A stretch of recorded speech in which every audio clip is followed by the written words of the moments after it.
Le Grand Matin Sud Radio, 7h, 8h30, Patrick Roger.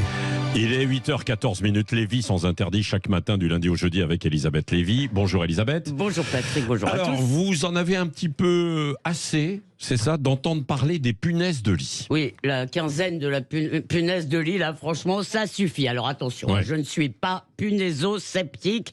La punaise existe, je le sais.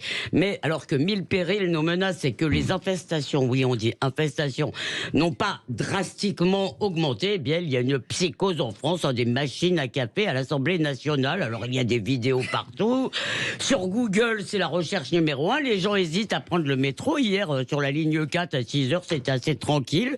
À aller au cinéma, car la punaise n'est plus au lit, vous l'avez compris, elle est partout. Ouais. C'est l'ennemi public numéro 1 et un ennemi d'ailleurs consensuel, car même Émeric Caron ne demande pas qu'on respecte leur droit à la vie. Alors, balayons devant notre porte, cher Patrick, cet emballement est évidemment nourri par la monomanie médiatique. Nous avons trouvé un sujet qui concerne tout le monde et par ce que j'appellerais l'autoréférentialité, la circularité. C'est-à-dire, alors voilà comment ça se passe. Des journalistes vont à la gare et disent aux voyageurs qui descendent du TGV, alors vous avez vu des punaises? Vous avez eu peur? Évidemment, plus on vous demande si vous avez peur, plus vous avez la trouille. Alors dans la foulée, les experts débarquent. Alors une partie d'entre eux, ce sont des sociétés qui vendent des traitements et des polices d'assurance. Donc, il vous explique d'abord que, sur tous les tons, que c'est la 11e plaie d'Égypte et qu'en plus du désagrément réel, et j'y viendrai, vous allez avoir de graves séquelles psychologiques, il va vous falloir quelques séances.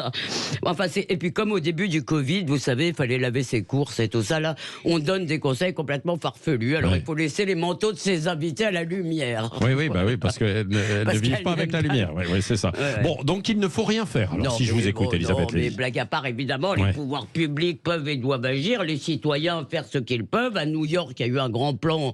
New York s'est débarrassé des punaises de lit. Bon, et oui, il faut agir comme il faudrait agir contre les boyaux, contre la désindustrialisation et toutes sortes d'autres choses. Mais alors là, ça devient un enjeu popole, comme on dit, de politique politicienne.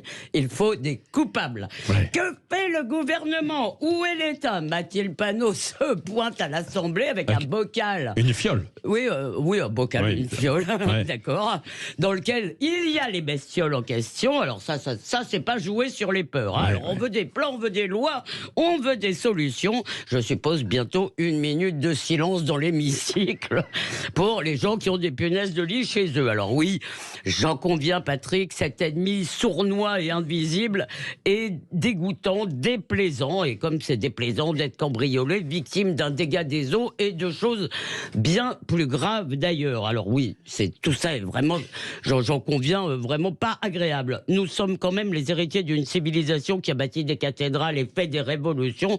Il me semble que nous devrions pouvoir surmonter cela. Alors oui, je vous entends tous dire, on aimerait l'y voir, la Lévy, si elle les avait chez elle, les punaises de lit. Alors vous avez raison, hein, j'espère, comme tout le monde, passer au travers. Mais si ça m'arrive, bien sûr, je pesterai et je compte sur vous, cher Patrick, pour me rappeler que ce n'est pas la fin du monde. Merci, Elisabeth Lévy.